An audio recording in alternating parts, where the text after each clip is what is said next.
Good afternoon, welcome back to my channel. আমার চ্যানেলে সবাইকে স্বাগত জানাচ্ছি। আপনারা জেনে খুশি হবেন আজকে কী তৈরি করব, চানা আর মটরের সবজি। তো চানাটা একদম প্যাকেটের, তো সেটা দেখাচ্ছি এরকম কেমন করে চানা মটরের সবজি তৈরি করতে হয়। প্রথমে পেঁয়াজটাকে আমি লাল করে নিয়েছি, তারপরে টমেটো এখানে দিয়ে দিয়েছি, একটু হালকা করে লবণ দিয়ে দিয়েছি, একটু লাল লঙ্কার গুঁড়া একটু দিচ্ছি একটু দেবে, তাদের আমাদের টেস্টি খানা খাবো না। এবার নির্দিষ্ট করে হালকা করে হলুদ দিচ্ছি, একটু হালকা করে হলুদ দিলাম, তারপরে এটাকে একটু কালারিং করে নিই।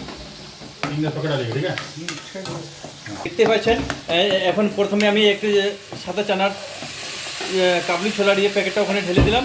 উনান ঝাউ দাও করে জ্বলছে, কেন কি কয়টা হেভি গরম হয়েছে একদম হোটেলের মতন।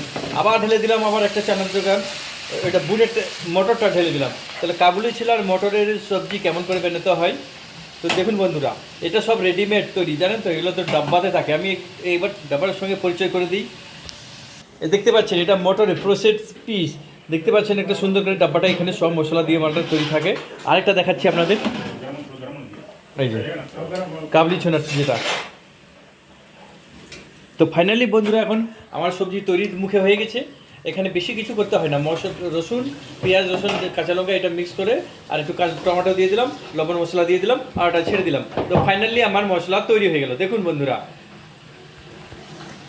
একটু আগুনটা বেড়ে গেছে, এটা আগুনটা কমিয়ে নিই।